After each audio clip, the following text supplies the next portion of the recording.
Gacchami tvam dharma sammoda cheta Yat shreyasya nishchitam bruhi tanme Shishyasteham sadimam tvam prapannam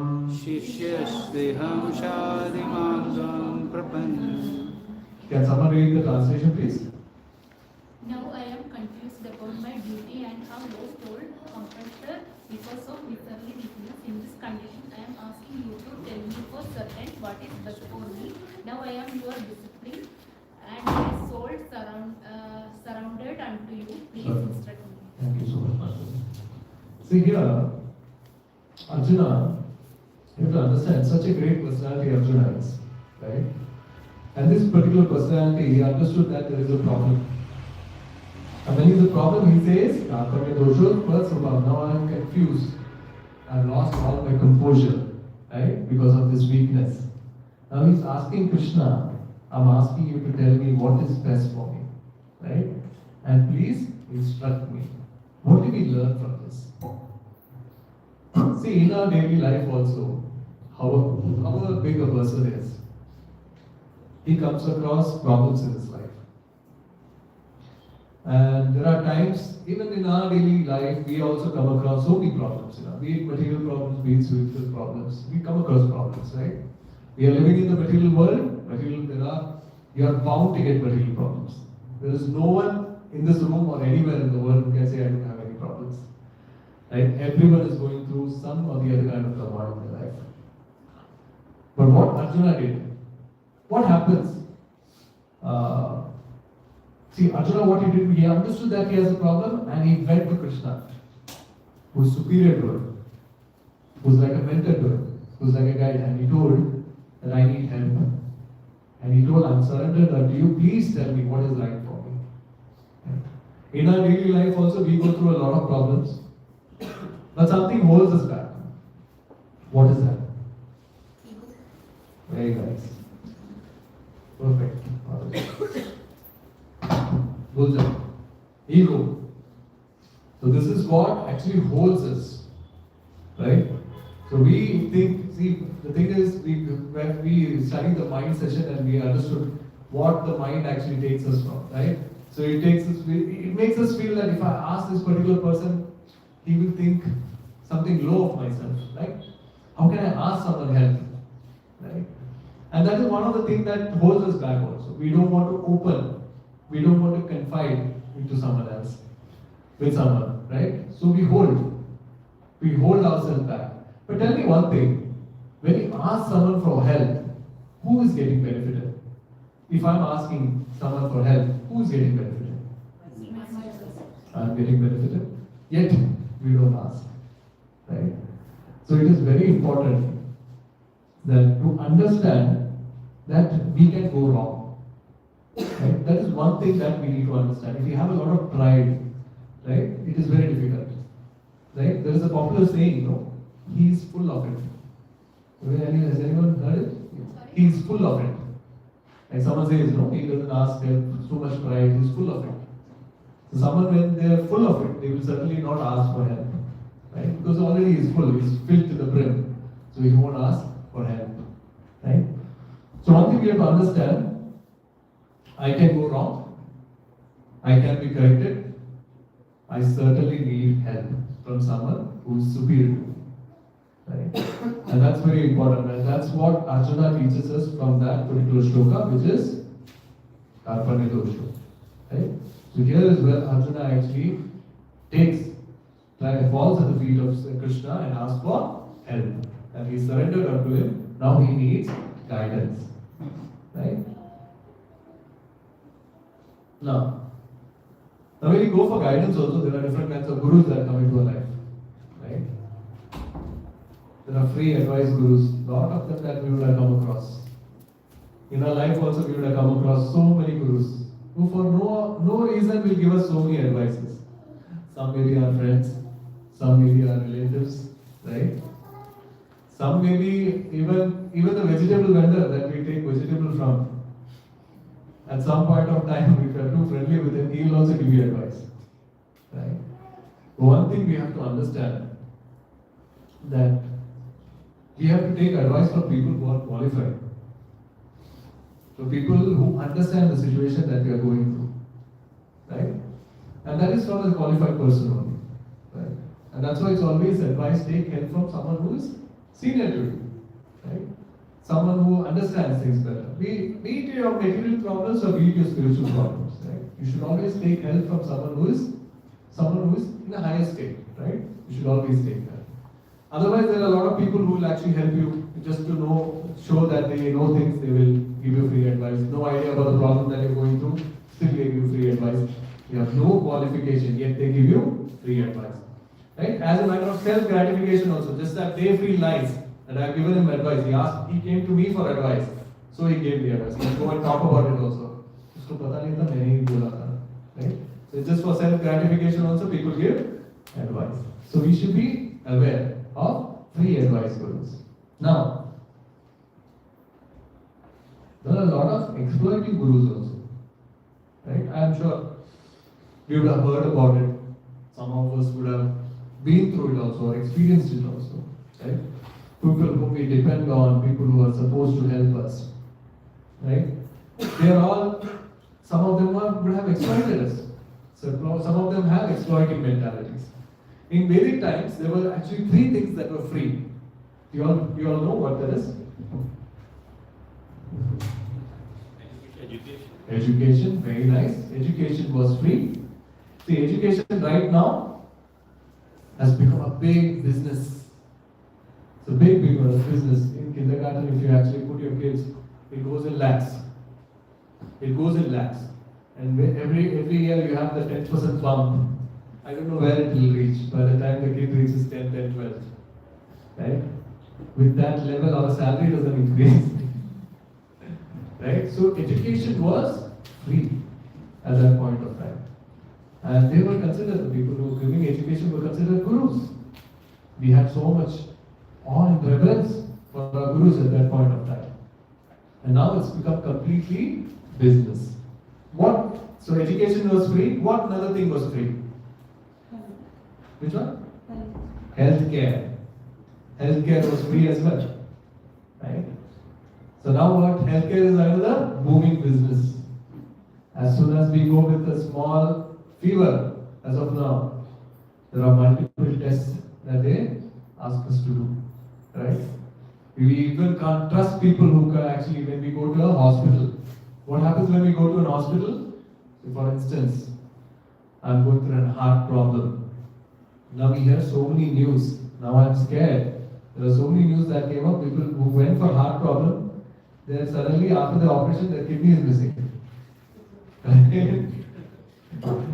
Right? So there are so many instances, so many hospitals, so many scandals have happened. Right? Organ business is a big business, actually. And so we don't have trust there as well. So doctors, they also were considered to be gurus because they actually treated us, told us how to lead a life, right? And how to lead a lifestyle. They were also, but right now, we have people who are exploiting in that manner as well. What was the third thing that was free? Yes, law, justice. Justice was free. Now it's not. Now, at that point of time, they genuinely wanted to help the parties who had come with some kind of problems in their life. But now it's no different. Now, in fact, there are packs of lawyers, the 2 opposition lawyers have a pact. Outside court, they have a pact. That why don't we run this case for a little longer? So we can actually take extra money from both the parties. And hence they run the case for longer. But these things were actually free of cost in the Vedic times. Right? So, and also one more thing, a lot of it actually is because of us as well. One of the reasons is because we call ourselves educated, but we really don't look for qualifications in a guru. We actually go to anyone and everyone and ask for advice. There are people, I have heard about this, there are people who actually go to a spiritual organization and ask for material material questions or material problems, answers to material problems. There was a guy who had actually asked the brahmachari, Prabhuji, mera shadi nahi ho raha hai. What should I do? He's asking a brahmachari. So some of us, at times we don't know what question we need to ask whom, right? There are times that people go with a lot of material questions to a spiritual guy. They go and tell Prabhuji, mera promotion nahi ho raha. This was from another spiritual organization I have heard. And they said that, अच्छा तो आप promotion नहीं हो रहा है, तो आप कौन से कलर का मोजा पहनते हो? काला कलर का. सर यही तो प्रॉब्लम है. आप ब्लू कलर का पहनना स्टार्ट करो. ब्लू कलर का पहनना स्टार्ट करो, प्रमोशन देखो 1 महीने में हो जाएगा. And that particular person is so happy. He is really thinking that this is a great solution, right? See, one thing we have to understand. When you go into a spiritual organization, what are the kind of questions that you need to ask? Certainly, they will help you to deal with material, how to deal with material life as well. But when you come into spirituality, we are trying to understand deeper meanings of spirituality, right? Which certainly will help you in your material life as well, right? And that's why it's considered to be the highest knowledge, right? So the real way actually. So tell me one thing: why do bogus gurus exist? Why do they exist? They actually understand the psychology of the other person. Just to make them happy, they Yes. say whatever they want to listen. They want to listen. Yes. Very nice. Very nice. People in general don't know what is the qualification of a genuine guru, why to approach a guru. Yes. So people in general, so why do bogus gurus exist? Because we don't have knowledge. We don't have knowledge who is the right guru. Right? Who is the guru itself, we don't have knowledge. Right? And how to approach a guru. Right? Like I mentioned, we go with our material problems and ask for help them. So guru is someone who knows the path, who goes the path, and who shows the path. That's a genuine guru, right? I'll tell you about the qualities of a guru, which is a little more deeper. But generally, bogus gurus exist because of our ignorance, and they actually exploit that. For example, an exploitative guru might just see your hand and see, oh, you're wearing a Rado watch or a Rolex watch. And just say, kuch nikalenge. Right? Understand that this particular person is really wealthy. We can actually extort something from him. Right? And that's how a lot of bogus gurus exist. So one of the reasons is because of our ignorance, because we have not read Shastras, so we don't know what is the genuine quality of a guru or genuine qualification of a guru. And hence, such bogus gurus exist in our life. And hence we get cheated also. Right? So tell me one thing, why do people go to a spiritual organization? Give me a general understanding as to why people go to a spiritual organization. Qualified guru, okay? Peace, okay? So that's the most general answer that we hear. Peace of what? Peace of mind. We have actually heard about this multiple times. People go to a spiritual organization for? Spiritual knowledge also. Yes, that is the right answer actually. But generally, if we have, before coming to a Bhagavad Gita class, generally what people go for? Is just, people have an idea that they need to go to a spiritual organization to get peace of mind. Right? But in our Bhagavad Gita class, we understood one thing. Now I'm going to ask. So our soul is covered by two bodies. What is the first body? First body. Outside body. This is gross body. And second body is subtle body. Gross body contains? What are the five elements? Okay, great. And subtle body, what does it consist of? So mind comes under? And Krishna says these are 8 material energies of mind. Bhinna prakriti ashtada. Bhumi rapo nalo vayu kam mano buddhi revacha. Right? You remember the sloka, right? It's a very famous sloka. And Krishna says Mind is also a subtle material energy. So when we actually go into a spiritual organization and we are looking for peace of mind, it is actually a material solution that we are looking for. Because mind is material. It is subtle material energy. Right?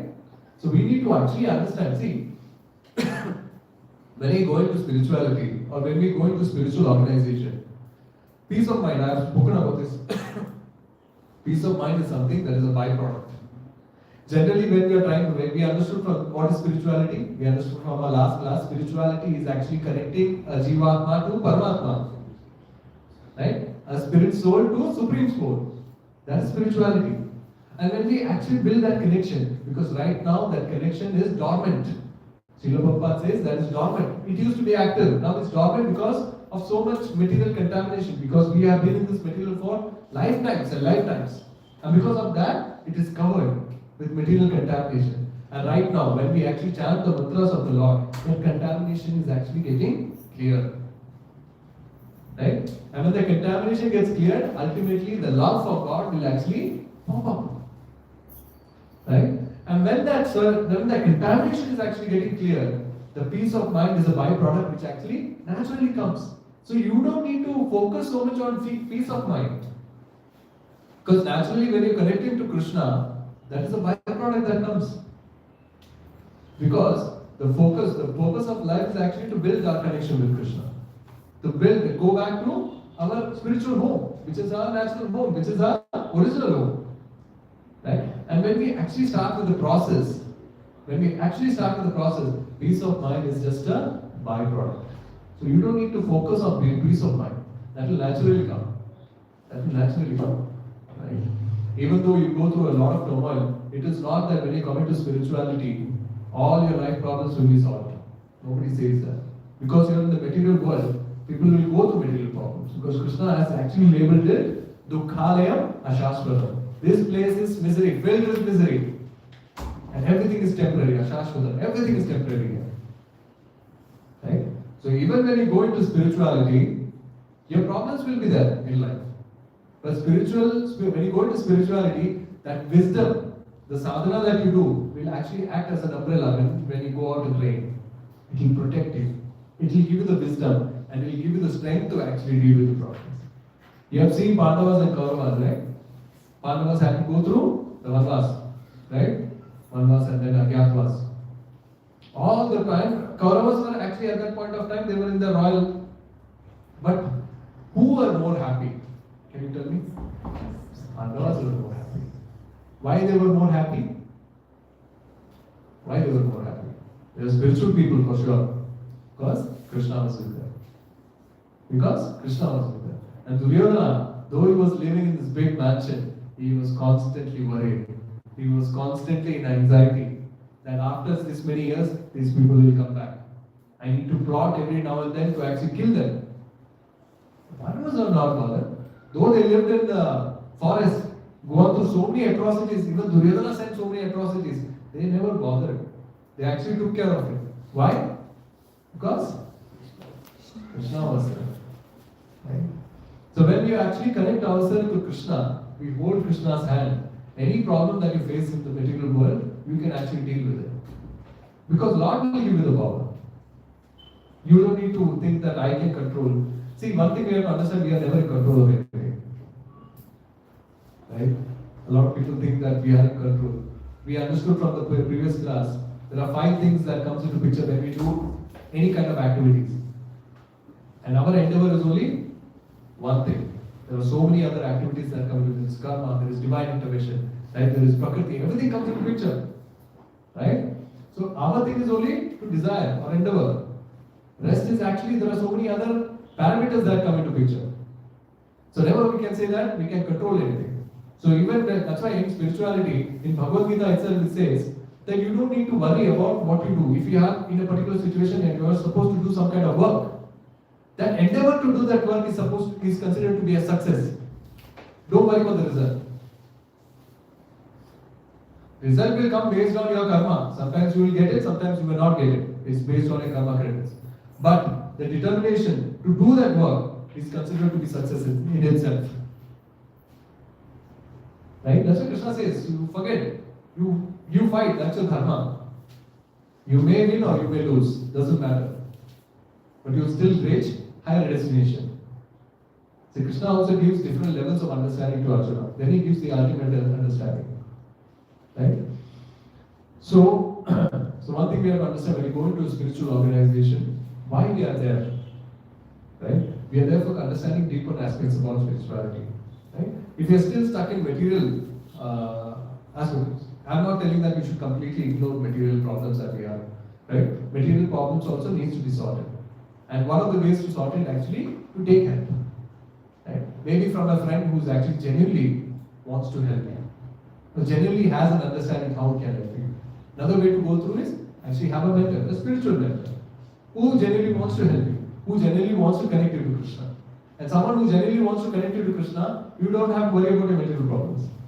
Krishna is the one who takes care of everything. Right? So, qualification of a genuine guru. So we will understand what is the qualification of a genuine guru. So let's actually, this is actually an acronym, we have put an acronym so it's easier for you to understand. The first quality is, he is selfless. So he doesn't have any ulterior motive. Right? His ultimate motive is actually to help you. A genuine guru wants to help you. He wants to connect you to Krishna. He wants to actually take you through that particular route that he has. So that's why I said the guru is someone who knows the path, who goes the path, and who shows the path.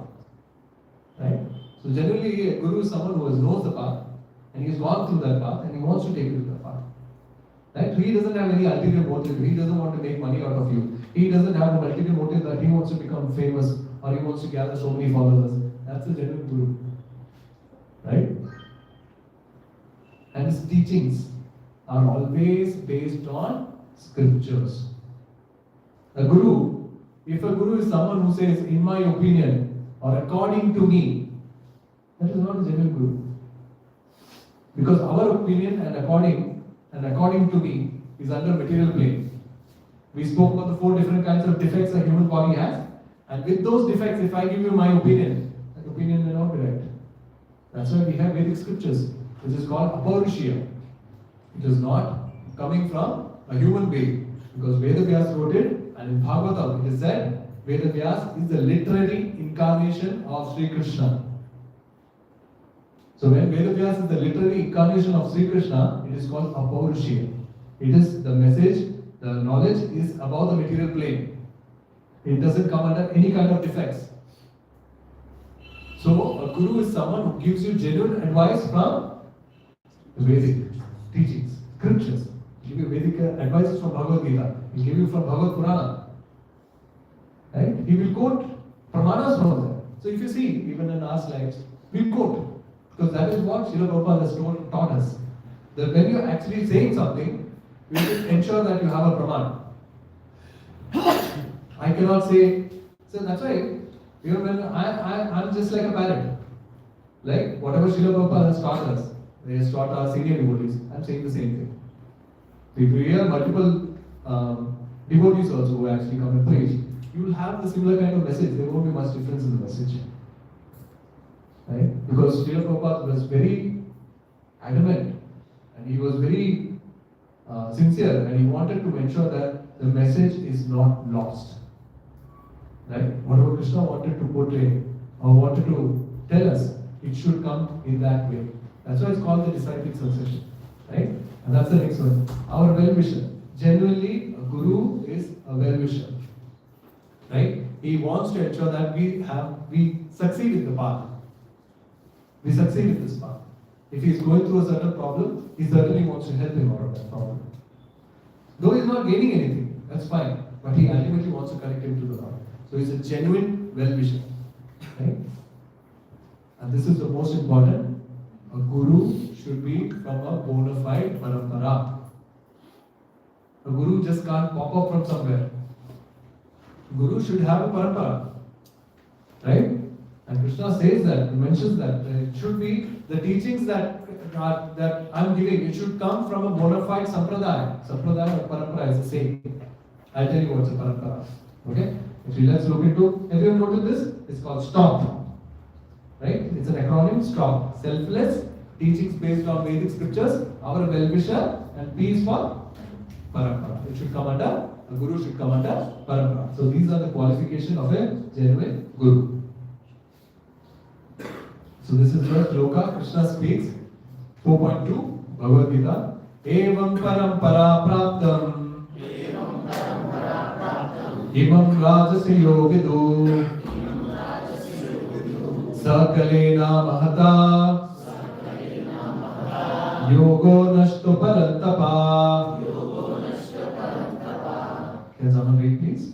This supreme science was thus received through the chain of disciplic succession, and the saintly kings understood it in that way. But in course of time, the succession was broken, and therefore the science, as it is, appears to be lost. Thank you so much. So he says, Krishna says, this supreme science was received through the chain of disciplic succession. So Bhagavad Gita, so one thing we have to understand, Bhagavad Gita was not spoken just 5,000 years ago. A lot of people have this understanding that Bhagavad Gita was just spoken 5,000 years ago. 4.2, if you check 4.1, you can check it after you finish your class. Krishna says, beginning of creation, I have given the same knowledge to Sun God. Yeah, he was on Ikshavaku, Manu, and then it was passed on. And when the disciplic succession, or when the message was lost, Krishna came again. So Krishna's message, or the Bhagavad Gita message, is something that is eternal. That has been from the beginning of the creation. A lot of us, actually, when we don't read Bhagavad Gita, we understand or we think that it was just a message 5,000 years ago. Before that, people never used to follow Bhagavad Gita. Now, this was a message that was eternal. It was followed by everyone. Right? And when Krishna felt that the message was lost and it was time to re-establish, another thing is that it was important for the Kali Yuga people. And he ensured that Vedavyasi documents. Because until then it was what? Only sung and Sung, yes. It was called Shruti. Right? And it was only heard. Because at that point of time, the different yugas people used to memorize. Just like even Dwapar Yuga, 45 to 50 minutes, Arjuna actually heard the entire Bhagavad Gita and he understood the Bhagavad Gita. 45 minutes, one shloka for us is so difficult to understand. Right? And that is the kind of memory people had at that point of time. So that's why Vedavyasi compiled it for Kali Yuga people. All the Vedas, all the Puranas, Bhagavad Gita, everything he compiled so that it's easy for us to read. Because our memory is small. Our memory, we don't remember. If you ask me tomorrow, yesterday or 2 days back, what breakfast did I have? I have to think.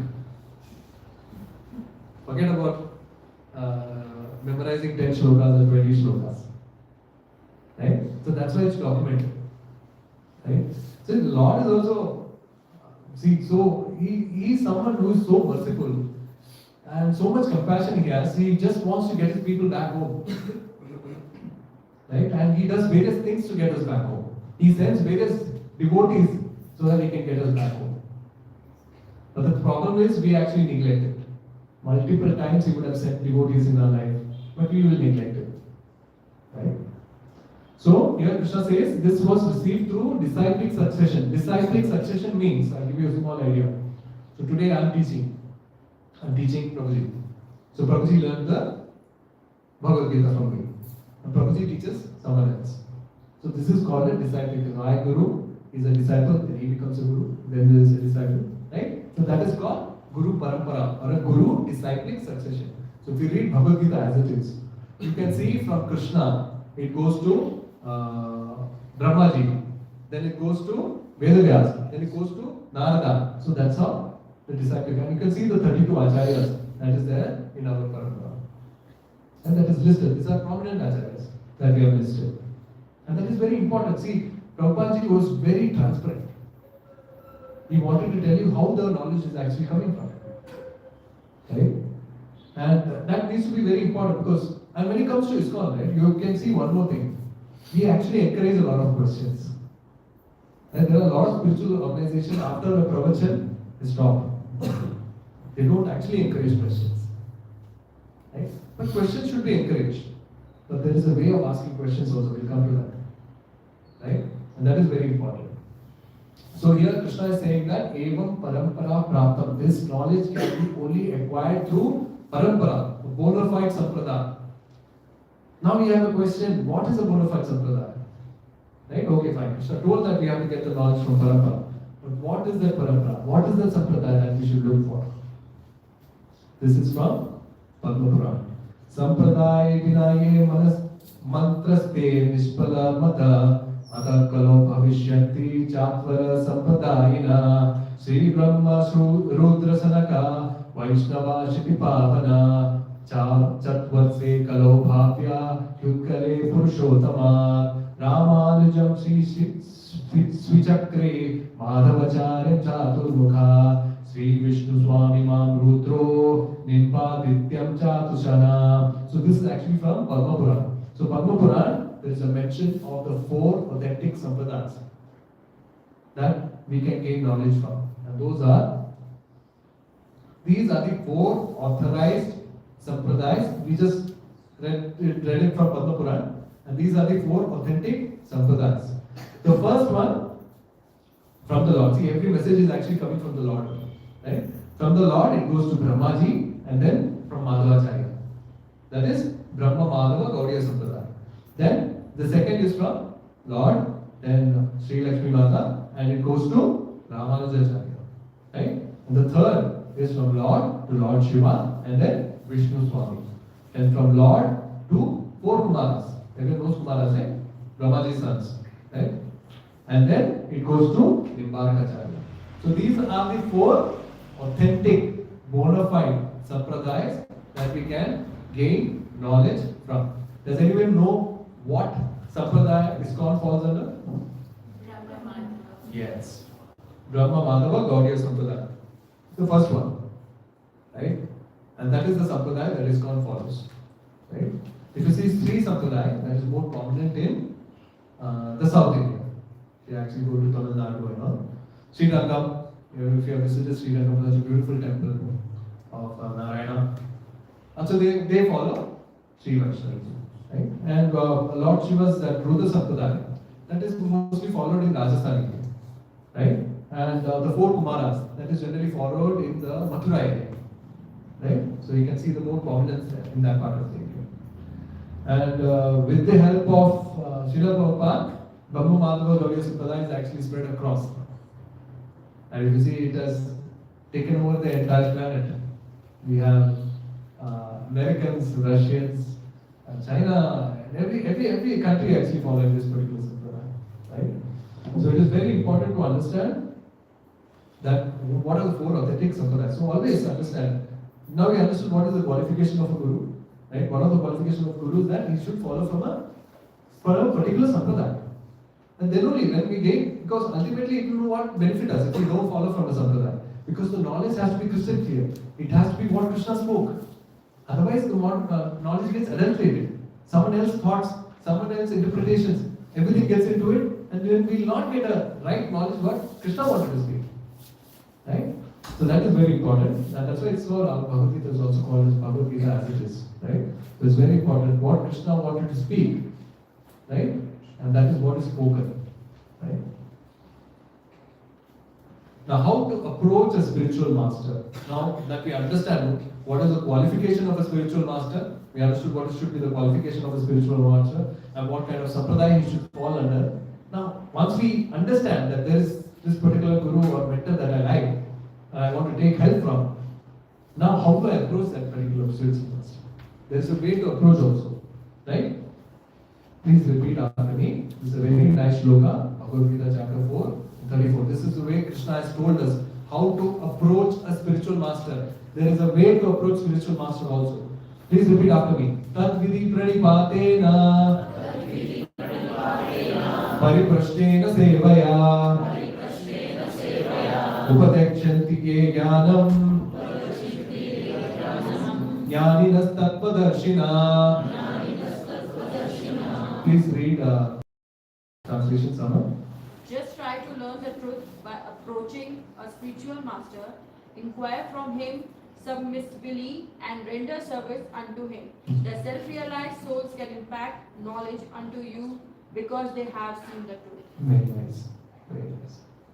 So it's very important to understand. So here, Lord is actually telling us how to approach a spiritual master. Right? First thing is, inquire from him submissively. Right? You ask questions submissively. See, otherwise what happens, when I told you, right? You can always ask questions. Right? Questions are always encouraged when it comes to Vedic culture. Because if you see, the Bhagavad Purana is actually a conversation between Parikshit Maharaj and Sukadeva Goswami. Right? And the various sages. Right? And even Bhagavad Gita is a conversation between Lord Krishna and Arjuna. It's always a conversation. Arjuna actually poses so many questions. Similarly, Parikshit Maharaj poses so many questions to Sukadeva Goswami. Right? So it's always, questions are always encouraged, but there is a way to ask questions. That is to ask submissively. Approach a spiritual master and ask submissively. Right? And that's very important. Then, when you are approaching so always learn from the spirit. First is to learn from the spiritual master, approach the truth that you want to approach from the spiritual master, and then you can inquire from him. That is pariprashnena. You can inquire from him in a mood of humility. See what happens if you have so much pride, and if you are asking a question in a very challenging way. The Guru also understands that if I give him the answer, he will still not take it. Right? Even if the Guru answers in a very genuine way, your mind has already blocked him out. Because your ultimate motive is to actually put him down. Right? So you should ask in a mood that I don't know and I want to learn from him. So that's why it said submissively. Ask question submissively to learn. Right? And now, see, and that's why it says that humility is so important when you're actually approaching a spiritual master. Because if you're not humility and you are full of it, you have so much pride, you are just like a patra which is flat. And all the water that falls on your hand will actually drip down. And then understand it, assimilate and understand it. Right? So you should have, so that is the way that Krishna has actually told us that submissive inquiry should be made. Now one more thing is that Krishna makes sure that it needs to be done. Now we are only taking from the Guru, we should do some kind of seva. That's why the mention is Pranipashnena Sevaya. You should do some kind of seva for the Guru. Right? That is very important. Right? Similarly, just like how blessings come from top, mercy also comes from top. Similarly, knowledge also comes from top. Right? So when you are always approaching a Guru, try to learn from a genuine Guru. And the way to question him, ask him submissively. If you have a doubt, ask him submissively. Once that is done, do seva for the Guru. Right? When you do seva, that is how you get mercy and blessings from the Guru. That's very important. See, otherwise, generally when I said that everyone needs a Guru at some certain point of life, even when it comes to spirituality, it's very important. Right? There's a popular saying which says, if you want to walk fast, you have to walk alone. But if you want to walk far, you walk with me. Right? And it's very important to take the help of Guru, especially when it comes to the matters of spirituality, because he is the one who has already walked that path.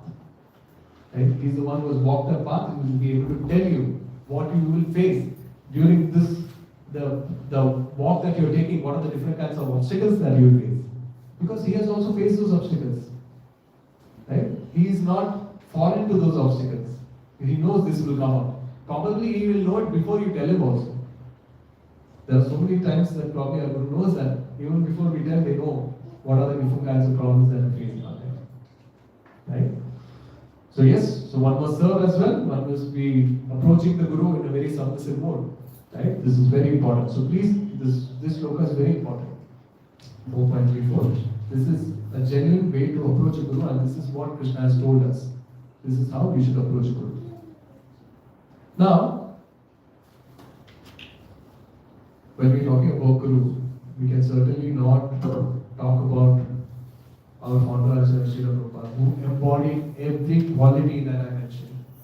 When I give the acronym STOP, selfless, right? teaching from the Vedic scriptures, our well-wisher, and from the bona fide parampara. He actually embodied everything. Prabhuji, will the video play? There is a video actually. Should play. Will it? Yes, it will get. I am not getting the cursor, Prabhuji.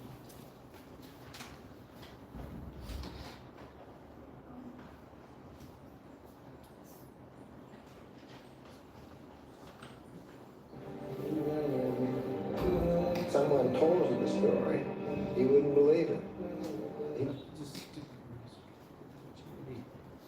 It's a small video, please watch it. A lot of people will have just heard about Srila Prabhupada, but they probably don't know what he is. Someone told you the story, you wouldn't believe it. He's starting an effort, and it turns into an international movement.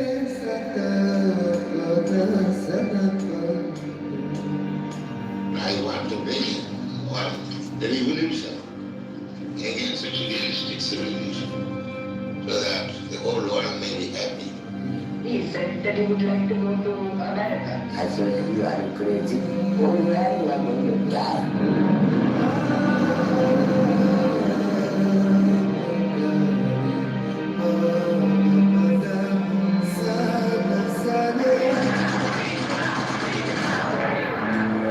Suddenly this new force from the east was coming in. People began to look towards India.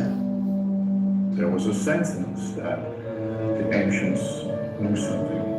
If I see this person, this soul, struggling just like I'm struggling in my body, then all of a sudden we're family. And I have a reason to love you. That's deep. Our mission is to see everyone become happy. It gave some sort of backbone to my life.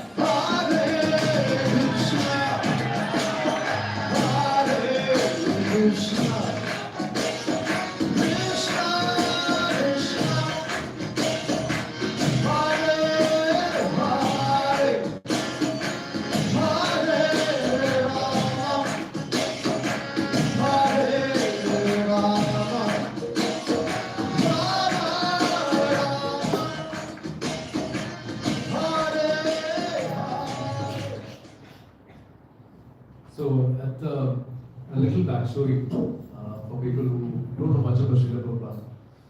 So, Srila Prabhupada always ensured that when you talk about ISKCON, if you see, when generally people talk about ISKCON, it's always the Hare Krishna temple that people say. Right?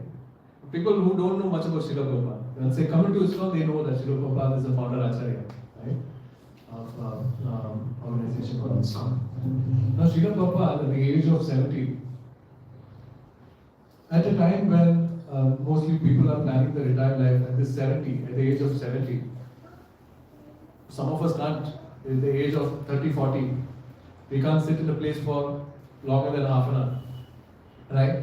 Our body starts aching, we start twitching our hands and back, right, and neck. This particular man, he was such a revered sadhu in Vrindavan, he had all the facilities to be in Vrindavan, leave his body in Vrindavan, right? So most of the sadhus want to do that. Because they want to leave the body in Dham, right? To get a greater destination. And Srila Prabhupada was such a revered sadhu, he was the most respected sadhu in Vrindavan. Now, at the age of 70, he decided to go to the West. And it was not a decision that he made by himself. It was an instruction that was given by his Guru. His Guru understood that Srila Prabhupada was actually speak very good in English, was very learned. And his Guru told that you should actually preach in the West and help the people in the West. And Srila Prabhupada took that as his whole soul and as an opportunity, and he actually, at the age of 70, he went to America. You know how he went? He went in a cargo ship. It's not even a passenger ship. Cargo ship is a ship where we have only cargoes, we have another 2 rooms which is used by the captain and his crew. And Srila Prabhupada traveled for days together in that cargo ship. Now imagine a 70-year-old man who, you know what he was carrying? He was carrying a big box which had Srimad Bhagavatam sets and Bhagavad Gita and 40 rupees in his hand. That was what he carried. And during the course of the journey, people fall sick, right? Seasick. If you have gone through a cruise or whatever, if you have taken a holiday, you know seasickness is there for a lot of people. And Srila Prabhupada was to constantly throw up. Because he was an old man, right? 70-year-old man. But he continued the journey. For us, if I'm driving to a particular place, maybe Fraser Town, or I start from my home, and if I vomit in my car, I will immediately stop and go back home.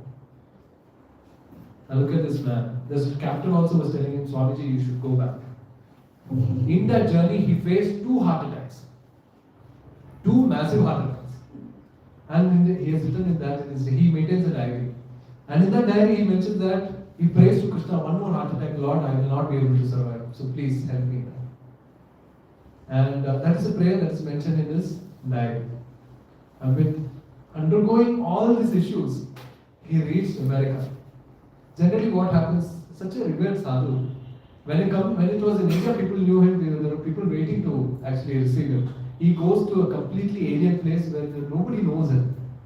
And when we generally go on a holiday, what we do? Before holiday, we plan that I will actually stay in this particular place, then I'll move into this particular hotel, then I'll visit this particular place.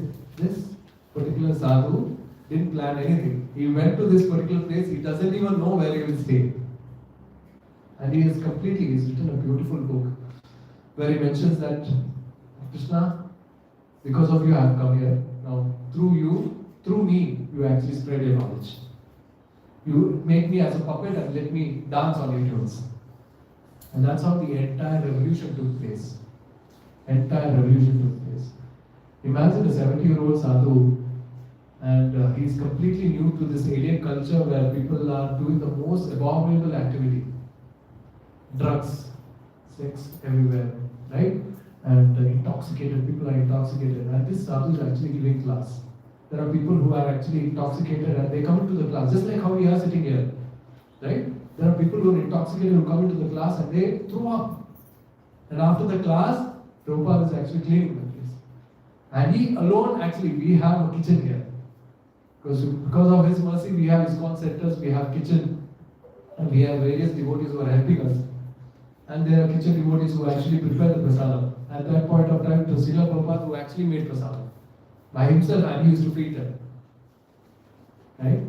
And such a great sadhu at that point of time, when he had everything that was available to him, but he decided that he wanted to take his guru's instruction and he wanted to preach.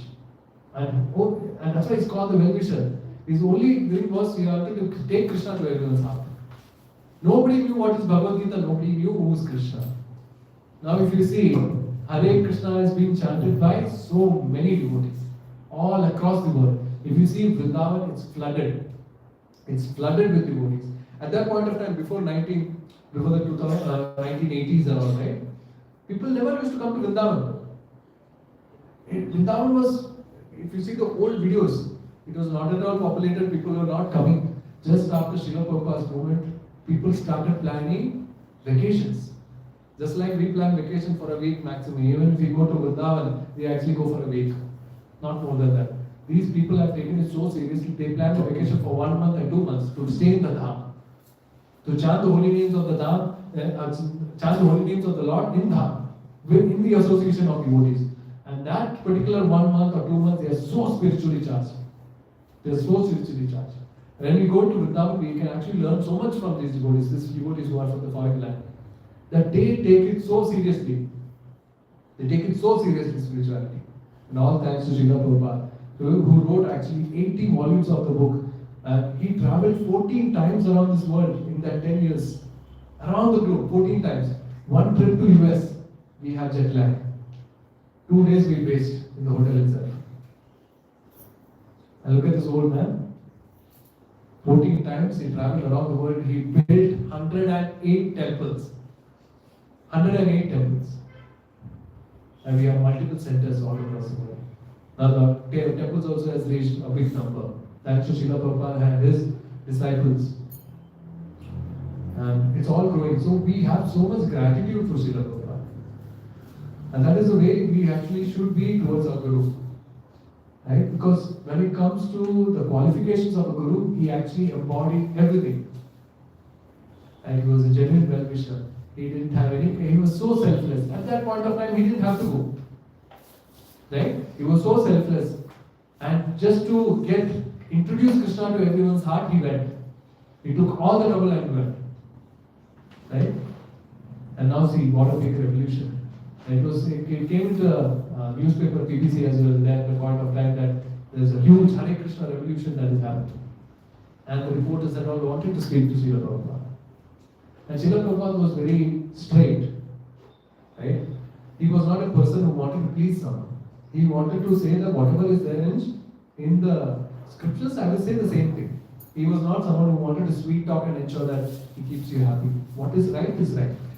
He wanted to ensure that, and that you get the right message. Right? There was a disciple who had just joined the mission, the ISKCON organization. And he said that I've met many gurus and I've actually lost hope. Most of them are very exploiting. So this particular disciple who we are speaking to, he told, why don't you actually speak to Srila Prabhupada? So he said that since I have had so many bad experiences, I think he will also be the same.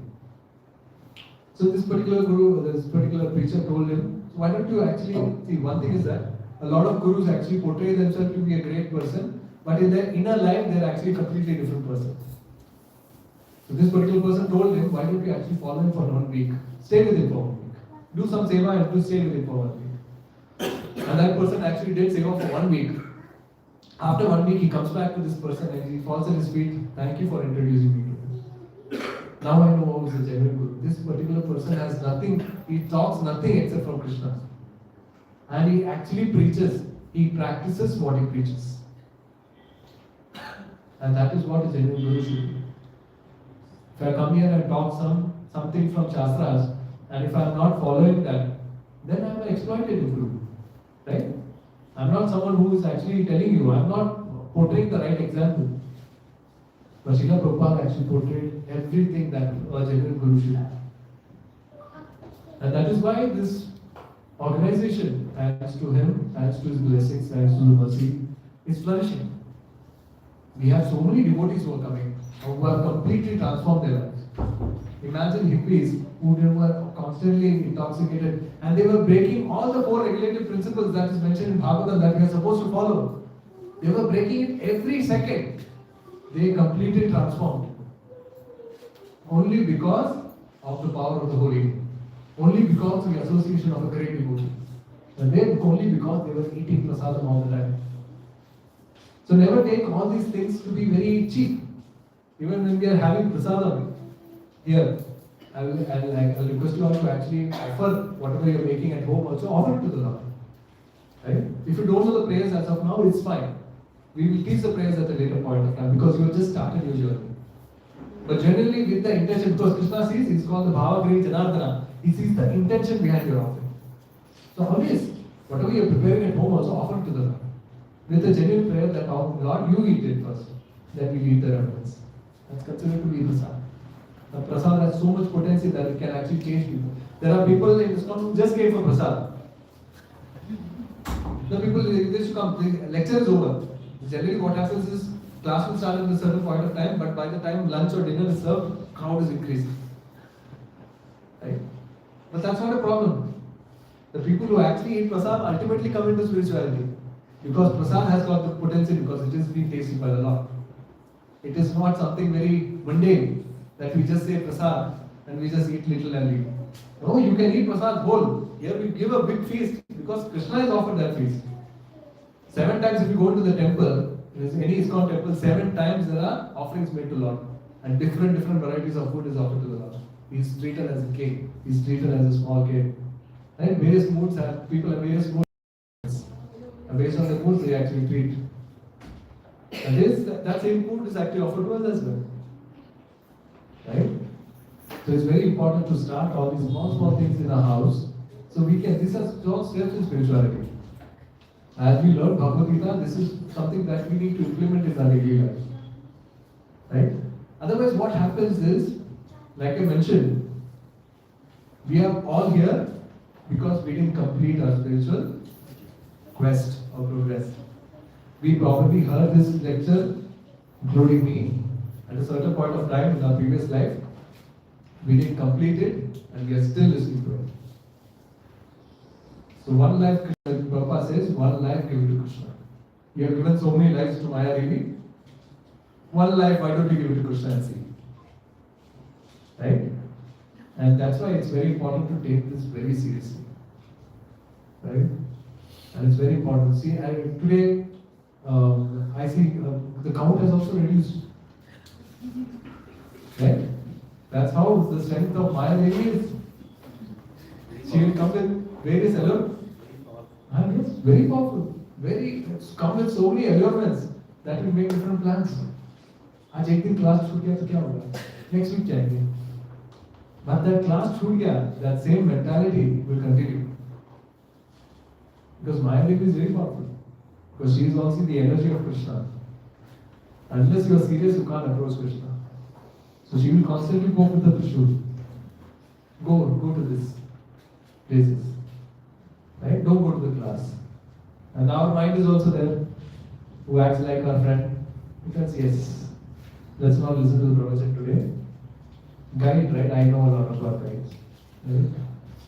And our mind will also tell our intelligence to follow that path. So it's very important to stay firm in this path. Right? See, whatever you do in this, you are not losing anything. Whatever you are hearing is also kirtan. Right? It all falls under kirtan. Singing the Lord's name, glorifying the Lord, hearing to a lecture, it all comes as kirtan. It all comes as Krishna Katha. And it's only purifying. As and when we are reading, as and when we are hearing the Bhagavad Gita shloka, it is actually making a deep impact in our heart. It is adding to Sukruti in our heart. Right? At some point of time, it will help us think and contemplate what am I really doing in life. Right? So it's very important. So all that I wanted to say that I spoke about this, Srila Prabhupada actually is a selfless guru. His teachers is if you hear his lectures, right? You have small lectures from him, 30 minutes lectures. If you hear his lectures, he may take a particular shloka, and in that shloka he will have so many pramanas. He will connect it to various other Puranas, Upanishads, and he will make sure that there are so many supporting evidences to what he is speaking. A lot of people have asked me, Prabhuji, how do you remember shlokas? I am not someone who learns Sanskrit. None of the people are the mentors here, right? As far as I know them. Because they have actually listened to Srila Prabhupada multiple times. And when we listen to multiple times, it is very easy for us to actually remember the shlokas. Right? Many shlokas we have remembered just because of Srila Prabhupada, listening to Srila Prabhupada's lecture. And listening to a pure devotee's lecture actually clears your heart, cleans your heart.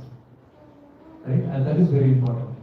So always listen to a pure devotee, and that will actually help us. So when you're starting spirituality, see now, today is actually the last session.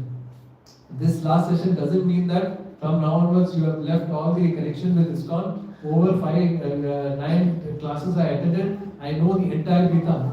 No, you have just known the superficial, top level of Gita as of now. We haven't even got into the depths of Gita. We haven't even got into the depths of Gita. So what we are going to do, I'll tell you what we are going to do. He's our well-wisher, that is Srila Prabhupada at his deathbed. And even during his last moment, he is actually translating Bhagavatam. What does Krishna says? At the time of death, Antakale cha mam ekam smaran mukta kaleva. At the time of death, if you think of me, talk about me, chant my names, you will come back to me.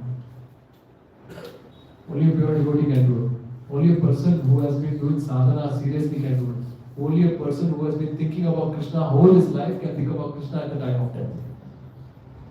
You can't think about Krishna at the time of death if you haven't done sadhana.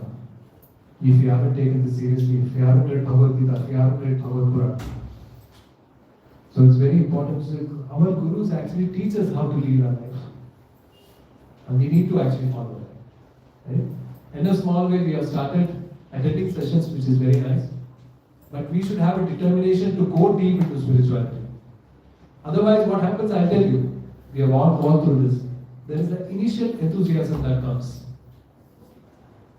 Today I have learned so much. I'm charged. That initial enthusiasm will die if you don't supplement it with more knowledge and practice. Otherwise, it will die. And that is what has been happening for us multiple lifetimes. Right? So even I've heard a lot of people, Prabhuji, जब मैं starting में chanting करता था, it used to give me so much peace, it used to give me so much realization. अभी थोड़ा कम हो गया. माला लेते ही माला feels very heavy. Why? Right? Because we are not actually giving a booster, an energy drink, and that happens through Shravanam, hearing. Shravanam can cleanses our heart. So there's a beautiful shloka, Chetu Darpana Mahajanam, right? What happens is when you actually chant the holy names of the Lord, your heart starts getting cleansed. I was just talking to Prabhuji the other day, and even there are some devotees who come to me, Prabhuji, especially when I chant, there are dirty thoughts coming into my mind. I said it's natural. What happens when you actually have a closed room which has not been cleaned for a long time, and you start cleaning it, open the door and start cleaning it? There is dust that comes out. So all the dirt, all the anarthas are actually coming out. So you don't need to worry. That means the chanting is working. Continue chanting. Continue chanting. Have so much faith in chanting. That's why Krishna says, Abhinatvam Nam Namino. My name and my form is not different at all. When you're actually chanting the holy name, my name, I'm actually present at that point of time. So one way to actually understand and chant is actually have faith in the holy names of the Lord. Because Lord has put so much potency in that holy name. Nam Nam Akari Mahoda Nisha Sarva Shakti. He's put so much power in that. Every name of Krishna, He's put so much potency. So with that faith we need to chant. Right now I'm chanting, I'm hearing, and Krishna is right there. Give all his attention, give all your attention to Krishna at that point of time. And see the realization that comes as you progress. As you progress. And don't just stick to one round. Krishna says, Satatam Kirtayam Tomam, always sing my Kirtan. Bhagavad Gita. As of now, we just started. But when we actually start, and slowly we start, slowly and steadily we start increasing our rounds. You see, we'll reach a certain point where I'm constantly chanting Lord's name. Even while you're driving, you'll be chanting Lord's name. Even while you're doing some kind of, it will naturally come. That is the stage we need to reach. And that will happen with constant practice. So we need to take this very seriously. So this is the parampara that I spoke about. There are 32 prominent acharyas that is mentioned in Bhagavad Gita as it is. If you have the book, you can read. It's before the introduction. If you don't know, you can ask the mentors section. They will show it to you. And these are the brief contributions from Srila Prabhupada. We just went through it. Right? So, today, I want to actually open it for questions as of now, and then I have a few announcements that I need to make. Any questions? I hope you like the session. Any questions? Please ask me questions if you have. Don't hold back on questions. Please get it answered. If something is holding you back, and if you are not very sure about asking in a big assembly, you can ask me at a later point as well. Okay? But if you have questions, please ask. Raise your hands and probably we'll get you the mic. I'm sure you should have questions.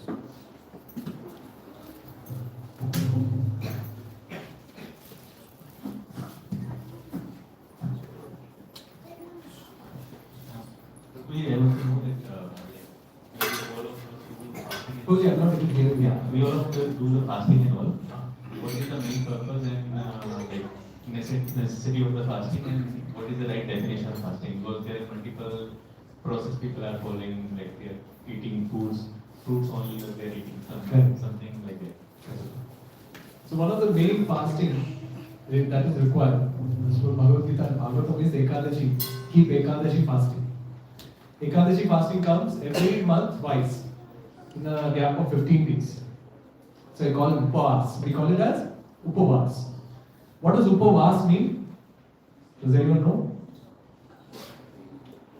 Upa means near. Vas means stay. Mother, you know very good.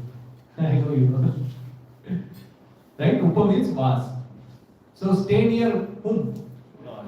God. Lord, yes. So Ekadashi is the time. So what is the main purpose of Ekadashi? See, every day we actually think about eating only.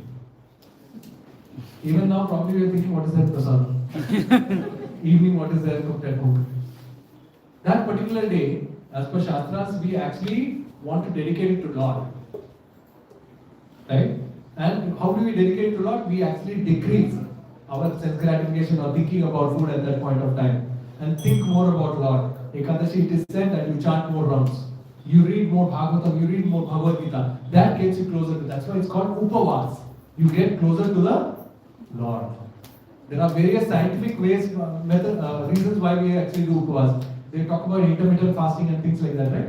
15 days also, it is said every fasting that you do every 15 days, that it actually there is something called as unwanted DNA in our body, right? That gets destroyed because that is something that elongates or prolongs your life, right? And because we constantly are eating, our bowel system, our digestive system is constantly working. There is some kind of rest that needs to be given, right? And that is why fasting is again told that needs to be done.